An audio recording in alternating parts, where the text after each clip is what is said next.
गौरी पुत्र गणेश भगवान जी की जय। जय श्री कृष्णा, राधे राधे। बोलिए श्री सत्यनारायण भगवान जी की जय। वैसाख का महीना भगवान श्री लक्ष्मी नारायण जी को अत्यधिक प्रिय है और इस बार की वैसाख मास की पूर्णिमा सोमवार के दिन पड़ रही है। इसलिए इस दिन की शुभता और महत्व कई गुना बढ़ जाता है। वैसे तो पूरे वैसाख मास में श्री सत्यनारायण भगवान की कथा को सुनने से अनंत शुभ फलों की प्राप्ति होती है, किंतु वैसाख पूर्णिमा के दिन श्री सत्यनारायण भगवान की कथा को सुनने से मनुष्यों के सभी पाप और संकट कट जाते हैं तथा सभी मनोकामनाओं की पूर्ति होती है। तो आइए भगवान श्री लक्ष्मी नारायण जी के चरणों का ध्यान करते हुए आज वैसाख पूर्णिमा के दिन बड़ी श्रद्धा और प्रसन्नचित मन से श्री सत्यनारायण भगवान की कथा को सुनते हैं। किंतु एक बात का विशेष ध्यान रखिएगा कि इस कथा को पूरा अवश्य सुनिएगा। आधी अधूरी कथा को सुनने से पूर्ण फल प्राप्त नहीं होता है। सनातन धर्म से जुड़ा शायद ही कोई ऐसा व्यक्ति होगा जिसने श्री सत्यनारायण कथा का नाम ना सुना हो। इस कथा को सुनने का फल हजारों सालों तक किए गए यज्ञ के बराबर माना जाता है। शास्त्रों के मुताबिक ऐसा माना गया है कि इस कथा को सुनने वाला व्यक्ति अगर व्रत रखता है तो उसके जीवन के दुखों को श्री हरि विष्णु खुद ही हर लेते हैं। स्कंद पुराण के मुताबिक भगवान सत्यनारायण श्री हरि विष्णु का ही दूसरा रूप है। इस कथा की महिमा को भगवान सत्यनारायण ने अपने मुख से देवर्षि नारद को बताया है। पूर्णिमा के दिन इस कथा को सुनने का विशेष महत्व है। कलयुग में इस व्रत कथा को सुनना बहुत प्रभावशाली माना गया है। तो हमारी आपसे विनम्र विनती है कि इस कथा को पूरा अवश्य सुनिएगा। जो लोग पूर्णिमा के दिन कथा नहीं सुन पाते हैं वे कम से कम भगवान सत्यनारायण का मन में ध्यान कर लें, विशेष लाभ होता है। पुराणों में ऐसा भी बताया गया है कि जिस स्थान पर श्री सत्यनारायण भगवान की पूजा होती है वहाँ गौरी, गणेश, नवग्रह और समस्त दिक्पाल आ जाते हैं। केले के पेड़ के नीचे अथवा घर के ब्रह्म स्थान पर पूजा करना उत्तम फल देता है।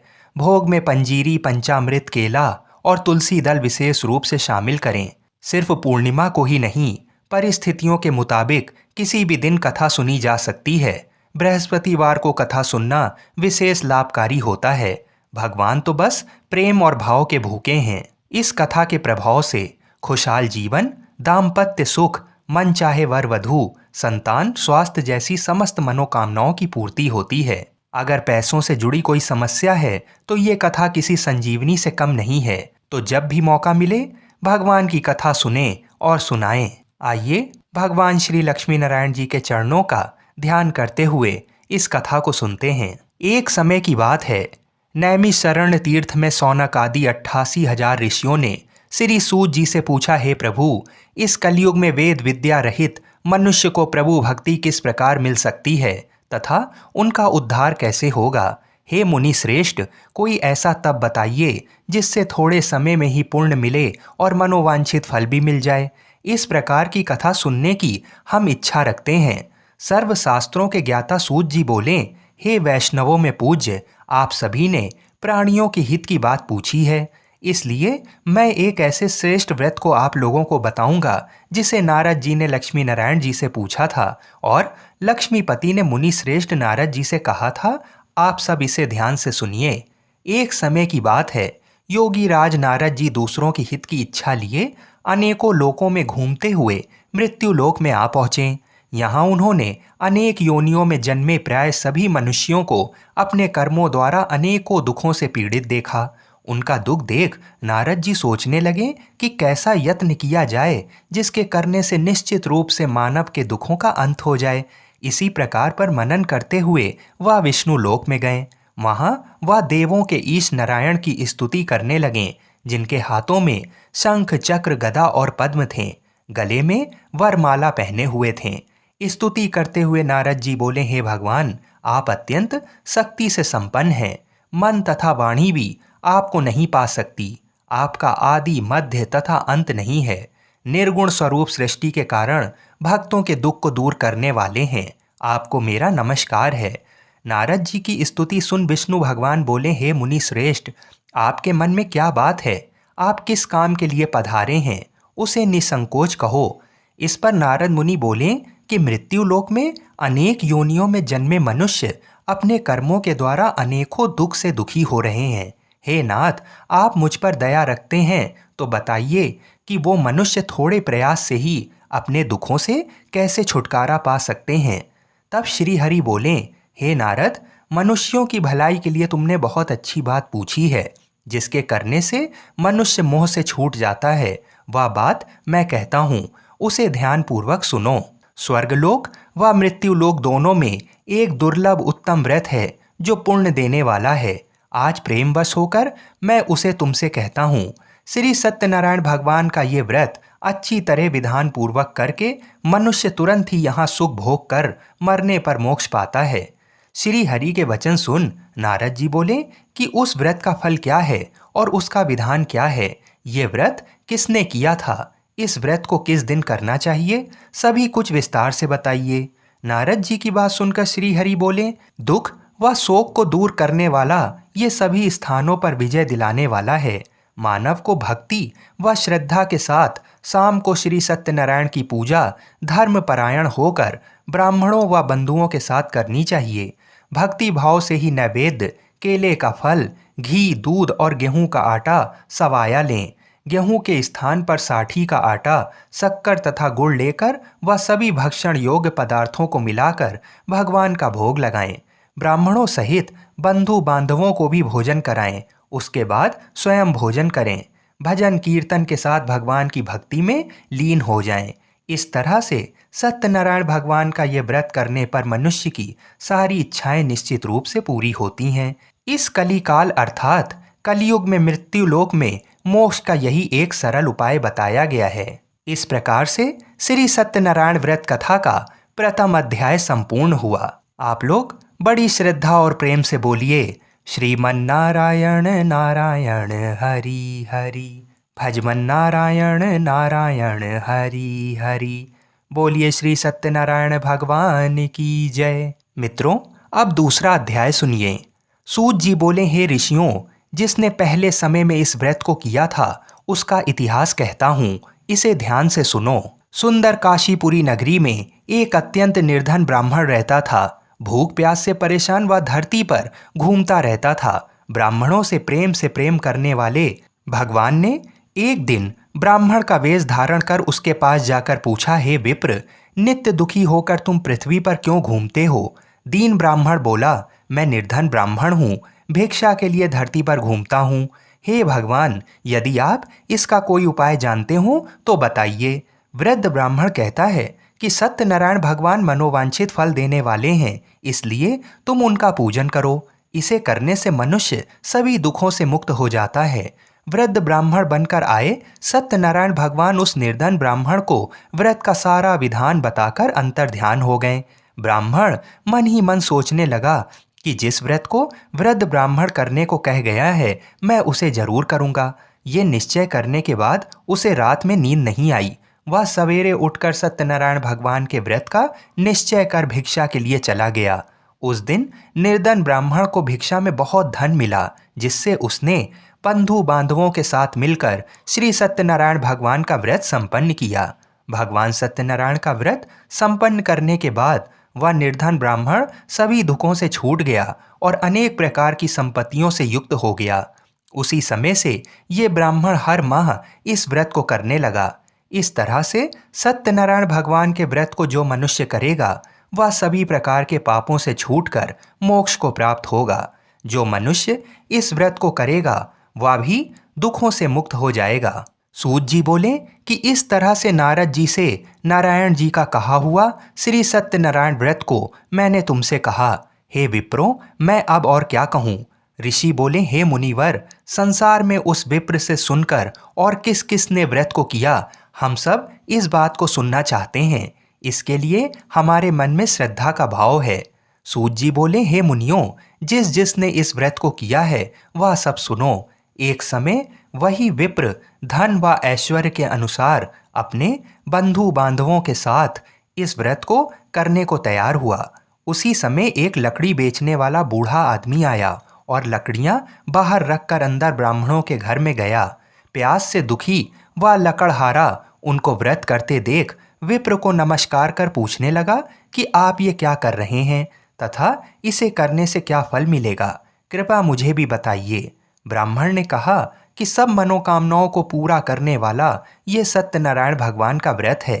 इनकी कृपा से ही मेरे घर में धन धान्य आदि की वृद्धि हुई है। विप्र से सत्यनारायण व्रत के बारे में जानकर लकड़हारा बहुत प्रसन्न हुआ। चरणामृत लेकर वह प्रसाद खाने के बाद वह अपने घर गया। लकड़हारे ने अपने मन में संकल्प लिया कि आज लकड़ी बेचने से जो धन मिलेगा उसी से श्री सत्यनारायण भगवान का उत्तम व्रत करूंगा। मन में इस विचार को ले बूढ़ा आदमी सिर पर लकड़ियां रख उस नगर में बेचने गया जहां धनी लोग ज्यादा रहते थे। उस नगर में उसे अपनी लकड़ियों का दाम पहले से 4 गुना अधिक मिलता है। बूढ़ा प्रसन्नता के साथ दाम लेकर केले, शक्कर, घी, दूध, दही और गेहूं का आटा ले और सत्यनारायण भगवान के व्रत की अन्य सामग्रियां लेकर अपने घर गया। वहां उसने अपने बंधु बांधवों को बुलाकर विधि विधान से सत्यनारायण भगवान का पूजन और व्रत किया। इस व्रत के प्रभाव से वह बूढ़ा लकड़हारा धन पुत्र आदि से युक्त होकर संसार के समस्त सुख भोग कर अंतकाल में वैकुंठ धाम चला गया। इस प्रकार से श्री सत्यनारायण व्रत कथा का दूसरा अध्याय संपूर्ण हुआ। आप लोग बड़े श्रद्धा और प्रेम से बोलिए श्रीमन नारायण नारायण हरि हरि, भजमन नारायण नारायण हरि हरि। बोलिए श्री सत्यनारायण भगवान की जय। मित्रों, अब श्री सत्यनारायण कथा का तीसरा अध्याय सुनिए। सूत जी बोले, हे श्रेष्ठ मुनियों, अब आगे की कथा कहता हूँ। पहले समय में उल्का मुख नाम का एक बुद्धिमान राजा था। वह सत्यवक्ता और जितेंद्रिय था। प्रतिदिन देव स्थानों पर जाता और निर्धनों को धन देकर उनके कष्ट दूर करता था। उसकी पत्नी कमल के समान मुख वाली तथा सती साध्वी थी। भद्रशिला नदी के तट पर उन दोनों ने श्री सत्यनारायण भगवान का व्रत किया। उसी समय साधु नाम का एक वैश्य आया। उसके पास व्यापार करने के लिए बहुत सा धन भी था। राजा को व्रत करते देखकर वह विनय के साथ पूछने लगा, हे राजन, भक्ति भाव से पूर्ण होकर आप ये क्या कर रहे हैं? मैं सुनने की इच्छा रखता हूँ, तो आप मुझे बताइए।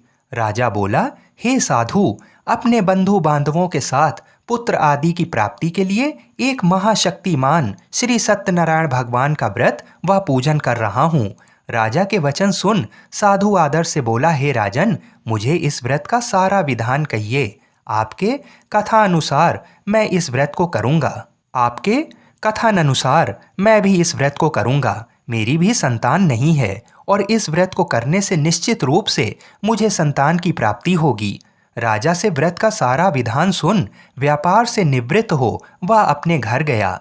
साधु वैश्य ने अपनी पत्नी को संतान देने वाले इस व्रत का वर्णन कह सुनाया और कहा कि जब मेरी संतान होगी तब मैं इस व्रत को करूँगा। साधु ने इस तरह के वचन अपनी पत्नी लीलावती से कहे। एक दिन लीलावती पति के साथ आनंदित हो सांसारिक धर्म में प्रवृत्त होकर सत्यनारायण भगवान की कृपा से गर्भवती हो गई। 10वें महीने में उसके गर्भ से एक सुंदर कन्या ने जन्म लिया। दिनों दिन वह ऐसे बढ़ने लगी कि जैसे कि शुक्ल पक्ष का चंद्रमा बढ़ता है। माता पिता ने अपनी कन्या का नाम कलावती रखा। एक दिन लीलावती ने मीठे शब्दों में अपने पति को याद दिलाया कि आपने सत्यनारायण भगवान के जिस व्रत को करने का संकल्प किया था उसे करने का समय आ गया है। आप इस व्रत को करिए। साधु बोला कि हे प्रिय, इस व्रत को मैं उसके विवाह पर करूंगा। इस प्रकार अपनी पत्नी को आश्वासन देकर वह नगर को चला गया। कलावती पिता के घर में रह वृद्धि को प्राप्त हो गई। साधु ने एक बार नगर में अपनी कन्या को सखियों के साथ देखा तो तुरंत ही दूत को बुलाया और कहा कि मेरी कन्या के लिए योग्य वर देख कर आओ। साधु की बात सुनकर दूत कंचन नगर में पहुंचा और वहां देखभाल कर लड़की के सुयोग्य वाणिक पुत्र को ले आया। सुयोग्य लड़के को देख साधु ने बंधु बांधवों को बुलाकर अपनी पुत्री का विवाह कर दिया। लेकिन दुर्भाग्य की बात ये कि साधु ने अभी भी श्री सत्यनारायण भगवान का व्रत नहीं किया। इस पर श्री भगवान क्रोधित हो गए और श्राप दिया कि साधु को अत्यधिक दुख मिले। अपने कार्य में कुशल साधु बनिया जमाई को लेकर समुद्र के पास स्थित होकर रत्नासारपुर नगर में गया। वहां जाकर दामाद ससुर दोनों मिलकर चंद्रकेतु राजा के नगर में व्यापार करने लगे। एक दिन भगवान सत्यनारायण की माया से एक चोर राजा का धन चुराकर भाग रहा था। उसने राजा के सिपाहियों को अपना पीछा करते देख चुराया हुआ धन वहां रख दिया, जहां साधु अपने जमाई के साथ ठहरा हुआ था। राजा के सिपाहियों ने साधु वैश्य के पास राजा का धन पड़ा देखा तो वह ससुर जमाई दोनों को बांधकर प्रसन्नता से राजा के पास ले गए और कहा कि इन दोनों चोरों को हम पकड़ लाए हैं, आप आगे की कार्यवाही की आज्ञा दें। राजा की आज्ञा से उन दोनों को कठिन कारावास में डाल दिया गया और उनका सारा धन भी उनसे छीन लिया गया।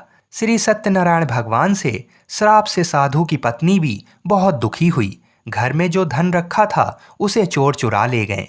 शारीरिक तथा मानसिक पीड़ा व भूख प्यास से अति दुखी हो अन्य की चिंता में कलावती ब्राह्मण के घर गई। वहां उसने श्री सत्यनारायण भगवान का व्रत होते देखा, फिर कथा भी सुनी। वह प्रसाद ग्रहण कर वह रात को घर वापस आई। माता ने कलावती से पूछा कि हे पुत्री, अब तक तुम कहाँ थी, तेरे मन में क्या है? कलावती ने अपनी माता से कहा, हे माता, मैंने एक ब्राह्मण के घर में श्री सत्यनारायण भगवान का व्रत देखा है।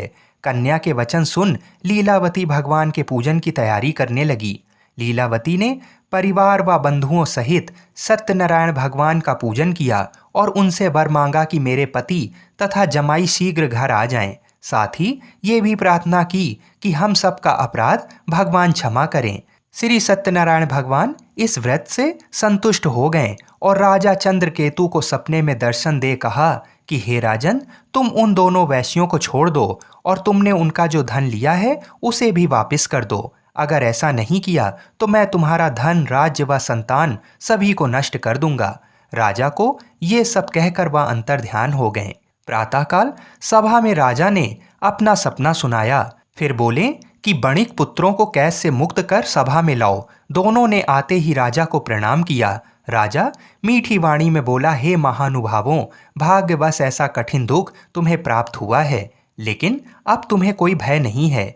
ऐसा कह राजा ने उन दोनों को नए वस्त्र आभूषण भी पहनाए और जितना धन उनका लिया था उससे दोगुना धन वापस कर दिया। दोनों वैश्य अपने घर को चल दिए। इस प्रकार से श्री सत्यनारायण भगवान व्रत कथा का तीसरा अध्याय यहीं पर संपूर्ण हुआ। बड़े ही श्रद्धा और प्रेम से बोलिए, श्रीमन नारायण नारायण हरि हरि, भजमन नारायण नारायण हरि हरि। बोलिए श्री सत्यनारायण भगवान की जय। मित्रों, आइए अब श्री सत्यनारायण भगवान की कथा का चौथा अध्याय सुनते हैं। सूत जी बोले, वैश्य ने मंगलाचार कर अपनी यात्रा आरंभ की और अपने नगर की ओर चल दिए। उनकी थोड़ी दूर जाने पर एक दंडी वेशधारी श्री सत्यनारायण ने उनसे पूछा, हे साधु, तेरी नाव में क्या है? अभिवाणी वणिक हंसता हुआ बोला, हे दंडी, आप क्यों पूछते हो? क्या धन लेने की इच्छा है? मेरी नाव में तो बेल व पत्ते भरे हुए हैं। वैश्य के कठोर वचन सुन भगवान बोले, तुम्हारे वचन सत्य हों। दंडी ऐसा वचन कहकर वहां से दूर चले गए। कुछ दूर जाकर समुद्र के किनारे बैठ गए। दंडी के जाने के बाद साधु वैश्य ने नित्य क्रिया के पश्चात नाव को ऊंची उठती देखकर अचंभा माना और नाव में बेल पत्ते आदि देख वह मूर्छित हो जमीन पर गिर पड़ा। मूर्छा खुलने पर वह अत्यंत शोक में डूब गया। तब उसका दामाद बोला कि आप शोक ना मनाएं, ये दंडी का श्राप है, इसलिए हमें उनकी शरण में जाना चाहिए, तभी हमारी मनोकामना पूरी होगी। दामाद की बात सुनकर वह दंडी के पास पहुंचा और अत्यंत भक्ति भाव नमस्कार करके बोला, मैंने आपसे जो असत्य वचन कहे थे उनके लिए मुझे क्षमा कर दें। ऐसा कहकर महान शोकातुर हो रोने लगा। तब दंडी भगवान बोले, हे वणिक पुत्र, मेरी आज्ञा से बार बार तुम्हें दुख प्राप्त हुआ है। तू मेरी पूजा से विमुख हुआ। साधु बोला, हे भगवान, आपकी माया से ब्रह्मा आदि देवता भी आपके रूप को नहीं जानते, तब मैं अज्ञानी कैसे जान सकता हूँ? आप प्रसन्न होइए। अब मैं सामर्थ्य के अनुसार आपकी पूजा करूँगा। मेरी रक्षा करो और पहले के समान नौका में धन भर दो। साधु वैश्य के भक्ति पूर्वक वचन सुनकर भगवान प्रसन्न हो गए और उसकी इच्छा अनुसार वरदान देकर अंतर्ध्यान हो गए। ससुर जमाई जब नाव पर आए तो नाव धन से भरी हुई थी। फिर वही अपने अन्य साथियों के साथ सत्यनारायण भगवान का पूजन कर अपने नगर को चल दिए। जब नगर के नजदीक पहुंचे तो दूत को घर पर खबर करने के लिए भेज दिया। दूत साधु की पत्नी को प्रणाम कर कहता है कि मालिक अपने दामाद सहित नगर के निकट आ गए हैं। दूत की बात सुन साधु की पत्नी लीलावती ने बड़े हर्ष के साथ सत्यनारायण भगवान का पूजन कर अपनी पुत्री कलावती से कहा कि मैं अपने पति के दर्शन को जाती हूँ, तू कार्य पूर्ण कर शीघ्र आ जा। माता के ऐसे वचन सुन कलावती जल्दी से प्रसाद छोड़ अपने पति के पास चली गई। प्रसाद की अवज्ञा के कारण श्री सत्यनारायण भगवान रुष्ट हो गए और नाव सहित उसके पति को पानी में डुबो दिया। कलावती अपने पति को वहां ना पाकर रोती हुई जमीन पर गिर गई। नौका को डूबा हुआ देख वह कन्या को रोता हुआ देख साधु दुखी होकर बोला कि हे प्रभु, मुझसे तथा मेरे परिवार से जो भूल हुई है उसे क्षमा करें। साधु के दीन वचन सुनकर श्री सत्यनारायण भगवान प्रसन्न हो गए और आकाशवाणी हुई, हे साधु, तेरी कन्या मेरे प्रसाद को छोड़कर आई है, इसलिए उसका पति अदृश्य हो गया है। यदि वह घर जाकर प्रसाद खाकर लौटती है तो इसे इसका पति अवश्य मिलेगा। ऐसी आकाशवाणी सुन कलावती घर पहुंचकर प्रसाद खाती है और फिर आकर अपने पति के दर्शन करती है। इसके बाद साधु अपने बंधु बांधवों सहित श्री सत्यनारायण भगवान का विधि विधान से पूजन करता है। इस लोक का सुख भोग व अंत में स्वर्ग जाता है। इस प्रकार से श्री सत्यनारायण भगवान व्रत कथा का चतुर्थ अध्याय संपूर्ण हुआ। बड़े ही श्रद्धा और प्रेम से बोलिए, श्रीमन्नारायण नारायण हरि हरि, भजमन नारायण नारायण हरि हरि। बोलिए श्री सत्यनारायण भगवान की जय। आइए अब श्री सत्यनारायण भगवान की कथा का 5वां अध्याय सुनते हैं। सूत जी बोले, हे ऋषियों, मैं और भी एक कथा सुनाता हूँ, उसे भी ध्यानपूर्वक सुनो। प्रजापालन में लीन तुंगध्वज नाम का एक राजा था। उसने भी भगवान का प्रसाद त्याग कर बहुत ही दुख सहन किया।